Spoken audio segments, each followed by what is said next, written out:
المقليات من اكتر الحاجات اللي كلنا بنحبها كبار وصغيرين في المطبخ، وعلشان نقلي صح لازم نعرف ايه المطلوب عشان نقلي. اول حاجة نوع الزيت، لازم نختار زيت يتحمل درجة حرارة عالية قوي، ولازم يكون شفاف ونقي ومكرر، ولازم يكون صحي. طيب يعني ده اي زيت مكتوب عليه زيت بكر ما ينفعش ان احنا نقلي بيه، لان بيبقى فيه لسه فيه شوائب. اي زيت فيه مواد ضاره بالصحه ما ينفعش ان احنا نقلي بيه. اكتر الزيوت المشهوره اللي نقدر نقلي بيها، في عندنا زيت عباد الشمس، ده صحي جدا وحلو قوي ان احنا نقلي بيه. في عندنا زيت الكانولا، وزيت الكانولا دوت مش معروف قوي في مصر وقليل، ممكن نلاقي سعره غالي. لما نيجي نقلي لازم نختار الاناء اللي هنقلي فيه.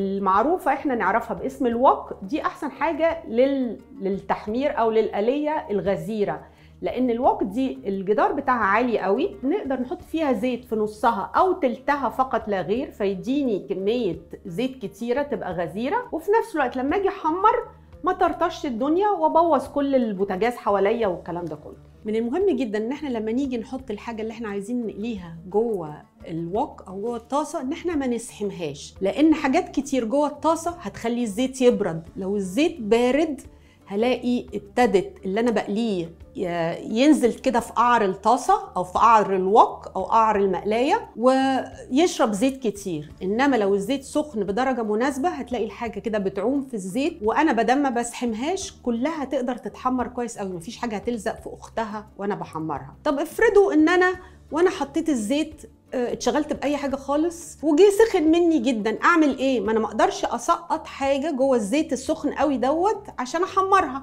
اللي هيحصل ايه؟ انها تتحمر من بره وتتحرق، لكن قلبها هيبقى لسه ني. فاروح بكل بساطه رافعه طاسه الزيت من على النار، احطها على جنب كده تهدى شويه، درجه الزيت حرارته تقل شويه، وارجعه تاني وابتدي استمر في عمليه القلي عادي خالص. طيب احنا دلوقتي في زمن كل حاجه بنطلعها من الفريزر، بنشيل حاجات في الفريزر كتير قوي، كلنا بنشتغل، كلنا مش فاضيين، بنشتري حاجات جاهزه، بنحضر كميات كبيره ونحطها في الفريزر. هل اطلع من الفريزر واحمر على طول ولا اعمل ايه؟ لا، لازم الحاجه اللي انا بحمرها تبقى في درجه حراره الغرفه. عندي زيت كتير، اعمل ايه بالزيت ده؟ هل خلاص كده ما اقدرش استعمله؟ لا، ممكن نستعمله تاني.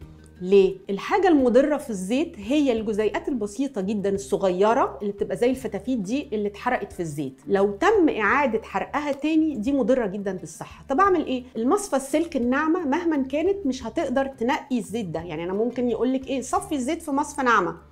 لا، ما تعمليش كده. مناديل المطبخ العادية، فوط المطبخ الورقية دي، أجيب منها رقين وأحطهم في أي مصفى سلك وانزل الزيت اصفيه، واشيل الزيت المتصفي ده في برطمان او في ازازه. لو انا حسيت ان الزيت بتاعي لاقط ريحه، ممكن بكل بساطه احمر فيه قطعه عيش فينو، حته توست تكون ناشفه، مش لازم تكون طازه، ممكن تكون بايته. لو انا سقطت حته العيش دي تتحمر في الزيت، بتمص اي روايح غريبه من الزيت قبل ما اكمل القليه فيه بالشكل دوت.